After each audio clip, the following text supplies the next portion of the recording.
Assalamualaikum warahmatullahi wabarakatuh. Halo semuanya, perkenalkan kami dari kelompok 4. Pada video ini, kami akan mempresentasikan materi tentang capital investment yang merupakan bagian dari mata kuliah manajemen biaya. Adapun yang akan kami bahas yaitu mengenai konsep dasar capital investment, metode penilaian investasi, serta studi kasus penerapannya pada PT Semen Indonesia. Teman-teman tahu nggak sih apa itu capital investment? Nah, untuk membantu teman-teman memahaminya, silahkan simak video ini ya. Untuk memudahkan pemahaman, pembahasan akan kami bagi menjadi beberapa bagian utama, dimulai dari pengertian capital investment. Capital investment atau investasi modal adalah keputusan perusahaan untuk menanamkan dana dalam aset jangka panjang, seperti mesin produksi, peralatan, atau pengembangan usaha baru. Keputusan ini bersifat strategis karena membutuhkan dana yang besar dan hasilnya baru dapat dirasakan dalam jangka panjang. Oleh karena itu, setiap keputusan investasi harus dianalisis secara matang agar tidak merugikan perusahaan di masa depan. Proses pengambilan keputusan investasi ini dikenal sebagai capital budgeting, yaitu proses menilai dan memilih proyek yang paling menguntungkan serta sesuai dengan tujuan perusahaan. Dalam capital budgeting terdapat dua jenis proyek. Yang pertama adalah proyek independen, yaitu proyek yang keputusan diterima atau ditolaknya tidak memengaruhi proyek lain. Artinya, perusahaan dapat menjalankan lebih dari satu proyek secara bersamaan selama masing-masing proyek layak. Jenis kedua adalah proyek saling lepas atau mutually eksklusif. Pada jenis ini, perusahaan hanya dapat memilih satu proyek terbaik, karena jika satu proyek diterima, maka proyek lainnya harus ditolak. Selanjutnya, untuk menilai apakah suatu proyek investasi layak dijalankan, perusahaan menggunakan beberapa metode penilaian yang dikelompokkan menjadi model non-diskonto dan model diskonto. Model non-diskonto adalah metode yang mengabaikan nilai waktu uang. Metode pertama adalah payback period, yaitu waktu yang dibutuhkan perusahaan untuk mengembalikan investasi awal. Metode ini berguna untuk mengontrol risiko ketidakpastian arus kas dan risiko keusangan aset. Metode kedua adalah accounting rate of return, yang mengukur tingkat pengembalian proyek berdasarkan laba akuntansi, bukan arus kas. Kelemahan metode ini adalah tidak mempertimbangkan nilai waktu uang. Berbeda dengan model sebelumnya, model diskonto mempertimbangkan nilai waktu uang. Metode pertama adalah net present value, yaitu selisih antara nilai sekarang arus kas masuk dengan nilai sekarang arus kas keluar. Jika net present value bernilai positif, maka proyek layak dijalankan. Metode kedua adalah internal rate of return, yaitu tingkat diskonto yang membuat net present value sama dengan 0. Jika internal rate of return besar dari biaya modal, maka proyek diterima. Nah, untuk membantu teman-teman memahaminya, langsung saja kita masuk ke contoh studi kasus, di mana kami mengambil PT Semen Indonesia sebagai contoh studi kasus capital investment ini. Nah, langsung saja. PT Semen Indonesia berencana melakukan investasi strategis berupa pengembangan produk baru di bidang material bangunan, yaitu produksi batu bata interlock atau BIP. Untuk merealisasikan proyek ini, perusahaan membutuhkan berbagai mesin produksi dan juga membutuhkan investasi awal sebesar 110 miliar 95 juta. Dan untuk useful life-nya sekitar 10 tahun, untuk salvage value-nya sekitar 11 miliar, dan untuk cost of capital sekitar 9,3%, untuk tax rate sebesar 19%, dan untuk ITR-nya sekitar 38,33%. Langsung saja kita masuk ke perhitungannya. Nah, baik, di sini teman-teman sudah bisa lihat ya, ada data yang bisa kita olah menjadi sumber untuk menghitung capital investment-nya. Di sini kita membutuhkan revenue, operating cost, dan depresiasi. Ini teman-teman bisa dapatkan dari annual report atau OSIRIS. Di sini kita membutuhkan data 5 tahun terakhir. Nah, baik.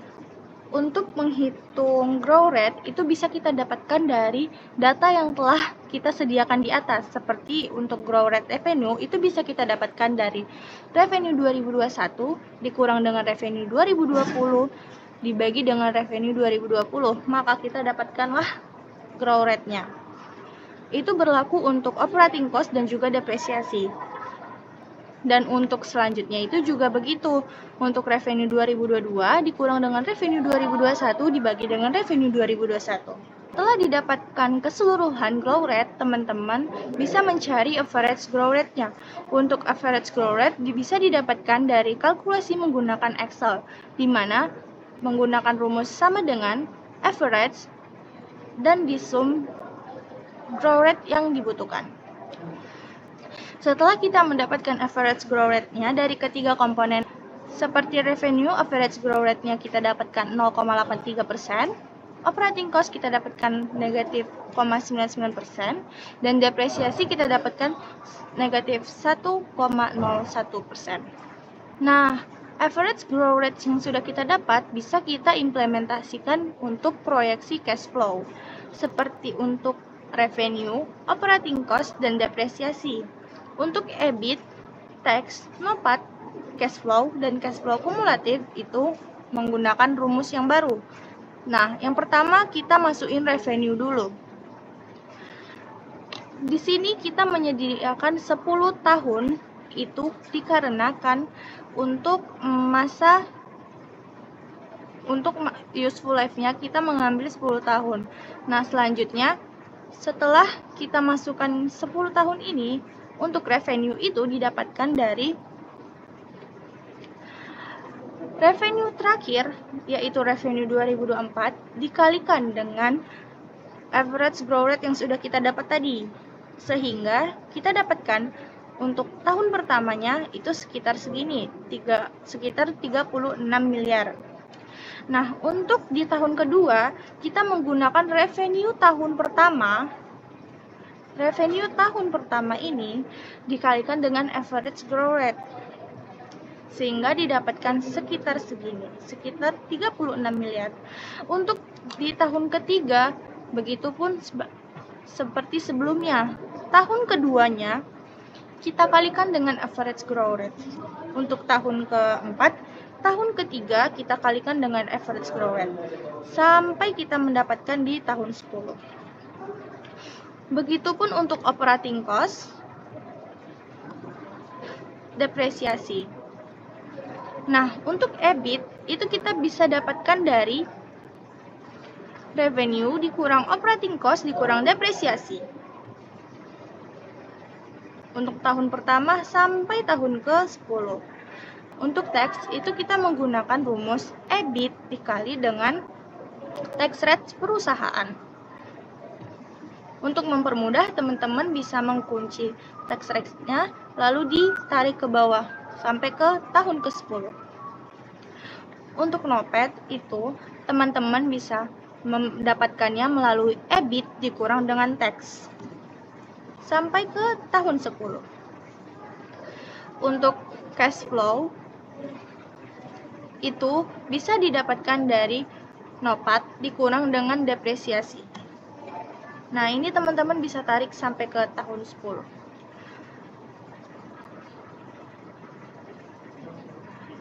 Untuk di tahun 0 itu kita dapat dari mana sih? Nah, itu kita dapat dari investasi awal yang tadi kita sebutkan, 110 miliar sekian. Nah, untuk cash flow kumulatif ini itu bisa kita dapatkan dari investasi awal ditambah dengan tahun pertama. Begitupun sampai ke tahun 10. Nah, untuk mempertajam pemahaman teman-teman, kita langsung saja masuk ke perhitungan net present value-nya. Di mana untuk rumus net present value ini, jumlah cash flow tahun tersebut dibagi dengan 1 ditambah dengan R. R ini adalah rate yang tadi kita sudah tentukan, yaitu sebesar 9,31%. Lalu pangkat 1 sesuai tahun. Oke, untuk memperjelasnya di sini kita bisa lihat. Untuk useful life-nya tadi 10 tahun, maka kita memperhitungkan net present value-nya selama 10 tahun seperti cash flow tahun pertama dibagi dengan 1 ditambah dengan rate pangkat 1. Lalu yang kedua, cash flow tahun kedua dibagi 1 ditambah rate pangkat 2. Dan yang ketiga, cash flow tahun ketiga dibagi 1 ditambah rate pangkat 3. Begitupun sampai ke cash flow tahun ke-10 dibagi 1 ditambah R atau ditambah rate pangkat 10. Nah, masuk ke akumulasi perhitungannya. Di sini ada cash flow tahun pertama. Kita cari ke samping. Nah, kita bisa lihat di sini cash flow tahun pertamanya sekitar 19 miliar dibagi 1 ditambah 0,931 itu dari 9,31% atau teman-teman bisa langsung menggunakannya 9,31% dan pangkat 1 sehingga didapatlah hasilnya sekitar 17 miliar. Untuk ke cash flow sampai ke tahun 10 juga begitu rumusnya. Kita bisa lihat di sini cash flow tahun kedua itu sekitar 19 miliaran. Itu bisa kita ambil dari cash flow yang sudah kita perhitungkan tadi, kalkulasiin tadi di samping sini. Lalu dibagi 1 ditambah 9,3% atau 0,931 pangkat 2. Dia sesuai tahun yang akan kita hitung. Nah, begitupun sampai ke tahun ke-10. Sehingga nantinya kita dapat nih selama 10 tahun itu net present value kita berapa? Kita dapatkan di sekitar 129 miliar sekian.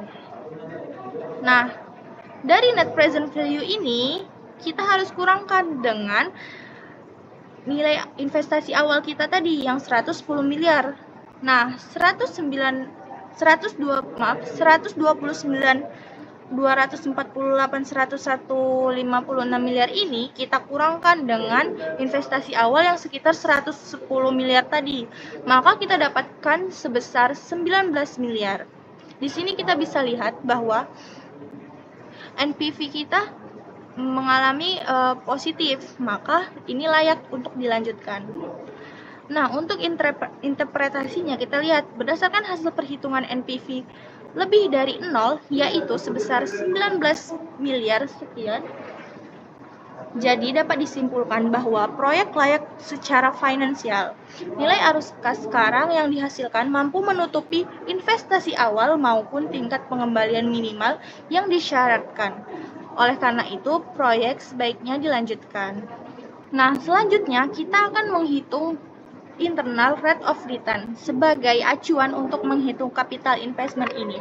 Untuk rumusnya, kita bisa menggunakan R1, yaitu rate yang tadinya sudah kita tentukan, yaitu sekitar 9,3%, ditambah dengan NPV tahun pertama dibagi dengan NPV tahun pertama dikurang NPV tahun kedua, lalu dikali dengan rate yang kedua dikurang dengan rate 1. Nah, di sini kita tentukan dulu rate 2 kita berapa. Di sini kami menentukan rate 2-nya yaitu sekitar 13,041%. Nah, langsung saja cash flow yang tadi sudah kita hitung sampai tahun ke-10 kita pindahkan ke sini. Nah, untuk di sini kita bisa juga menghitung NPV secara mudah, yaitu menggunakan kalkulasi langsung dari Excel-nya, karena yang tadi kita hitung adalah manual ya kan. Untuk rumusnya di sini itu sama saja seperti yang tadi, hanya saja yang tadi dijabarkan. Untuk di sini kita bisa langsung aja kayak cash flow tahun pertama dibagi dengan 1 ditambah dengan rate lalu pangkat 1 sampai ke tahun 10. Di sini kita bisa dapatkan bahwa NPV satunya itu kita bisa dapatkan sekitar 19 miliar seperti yang sudah kita hitung manual tadi menggunakan rate 9,31%. Nah, untuk menggunakan rate sekitar 13,041% itu rumusnya juga sama saja seperti yang di sini, hanya saja rate-nya kita ganti dengan 13,41. Setelah didapatkan, di sini kita mendapatkan bahwa NPV 2 kita ini negatif 3 juta. Karena untuk menghitung internal rate of return itu kita harus menghasilkan NPV 1 yang positif dan NPV 2 yang negatif. Nah, untuk internal rate of return-nya kita dapatkan sekitar 13,04%. Itu kita dapatkan dari perhitungan ini, dari NPV 1 dibagi dengan NPV 1 dikurang dengan NPV 2 lalu dikali dengan rate 2 dikurang dengan rate 1, yaitu sebesar 3,73%. Nah, ini kan merupakan perhitungan manual untuk internal rate return-nya. Nah, kita harus pastikan bahwa perhitungan manual ini itu sama dengan perhitungan yang menggunakan kalkulasi Excel langsung. Di sini kita dapatkan sebesar 13,04% juga. Untuk membuktikannya, teman-teman bisa lihat, kita menggunakan sama dengan IRR. Kita zoom dari tahun pertama atau dari tahun 0 sampai ke tahun 10. Nah, kita dapatkan internal rate of return-nya itu sekitar 13,04%. Dan ini sama dengan perhitungan manualnya. Sehingga kita bisa dapat pastikan bahwa internal rate of return kita antara manual dan kalkulasi Excel itu sama. Jadi, kesimpulannya bahwa berdasarkan hasil perhitungan internal rate of return-nya itu menggunakan arus kas proyek selama 10 tahun, diperoleh nilai IRR sebesar kurang lebih 13%. Nilai ini kemudian dibandingkan dengan tingkat biaya modal perusahaan yaitu 9,31%. Karena IRR-nya jauh lebih besar dibandingkan WACC yang kita tentukan tadi 9,31%, maka tingkat pengembalian investasi ini secara signifikan melebihi tingkat pengembalian minimum yang disyaratkan perusahaan. Dengan demikian, proyek ini dapat dikategorikan sangat layak untuk dijalankan karena memberikan potensi keuntungan yang jauh lebih tinggi dibandingkan biaya modal yang harus ditanggung. Secara keseluruhan, investasi ini menunjukkan prospek finansial yang sangat baik dan dapat direkomendasikan untuk dilanjutkan. Nah, selanjutnya itu kita masuk ke perhitungan payback period. Di mana yang tadinya sudah saya singgung di awal, kita membutuhkan cash flow kumulatif sebagai acuan untuk menghitung payback periodnya. Seperti yang tadi saya sudah beritahu bahwa cara menghitungnya yaitu nilai untuk tahun 0 ditambah dengan tahun pertama. Begitupun seterusnya. Untuk tahun pertama ditambah dengan tahun kedua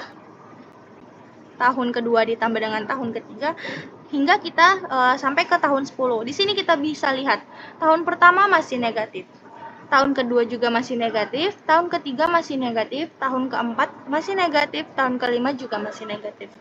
Dia baru positif di tahun ke-6, yang artinya pengembalian modal dia berhasil di tahun ke-6. Nah, untuk kalkulasi yang lebih jelasnya, kayak tahun keberapa sih perusahaan bisa mengembalikan nilai investasi awalnya, di sini kita menggunakan rumus dari Excel-nya, yaitu seperti kita lihat tahun keberapa terakhir kali dia negatif. Di sini kita bisa lihat bahwa di tahun kelima lah dia terakhir negatif. Maka kita bisa pencet tahun kelima, lalu ditambah, buka kurung, ketik ABS, buka kurung lagi, kita tekan di tahun yang negatif ini, yang sekitar negatif 11 miliar ini kita tekan, tutup kurung, lalu dibagi dengan cash flow kita bagi dengan cash flow di tahun ke positif, yaitu di tahun ke-6. Setelah itu tutup kurung, maka kita dapatkan hasilnya bahwa di tahun kelima atau sekitar 5 tahunan lebih atau sekitar 5 tahun 5 bulan, PT Semen ini bisa mengembalikan nilai investasi awalnya. Nah, di sini kita bisa lihat bahwa perusahaan atau PT Semen Indonesia bisa mengembalikan nilai investasi awal itu sekitar 5 tahun 5 bulan. sesuai perhitungan yang sudah kita hitung tadi. Atau untuk mempermudah teman-teman bisa lihat di tahun keberapa sih dia terakhir negatif. Ternyata di tahun kelima lah dia terakhir negatif. Berarti kemungkinan dia bisa balik modal di tahun ke-6 atau sekitar tahun ke-5,5 gitu. Nah, sesuai dengan perhitungan ternyata benar, dia bisa mengembalikan nilai investasi awal itu sekitar 5 tahun 5 bulan. Jika menggunakan rumus dan jika kita melihat langsung melalui perhitungan ini. Ternyata sama nih, sekitar 5 tahun 5 bulan dia bisa mengembalikan nilai investasi awal. Nah, kesimpulannya itu, berdasarkan perhitungan payback period dengan nilai investasi awal sebesar 110 miliar sekian, diketahui bahwa akumulasi arus kas bersih tersebut pada akhir tahun pertama masih belum mampu menutup nilai investasi awal. Namun, kurang lebih pada tahun kelima, lebih 5 bulan, arus kas yang dihasilkan telah melampaui nilai investasi tersebut. Dengan demikian, payback period untuk PT Semen ini adalah sekitar 5 tahun 5 bulan dan proyek ini layak untuk dilanjutkan. Nah, kita bisa menarik kesimpulan di sini. Untuk metode NPV hasilnya sekitar 19 miliar, di mana dia positif. Untuk keputusannya kita layak. Lalu ada internal rate of return-nya itu sekitar 13,04%, lebih besar dari WACC yang kita tentukan tadi 9,3%, maka itu layak. Dan untuk payback period-nya kita dapatkan 5 tahun 5 bulan, maka keputusan tersebut layak. Mungkin segitu saja yang bisa saya bantu jelaskan untuk perhitungan capital investment ini. Kurang dan lebihnya mohon dimaafkan.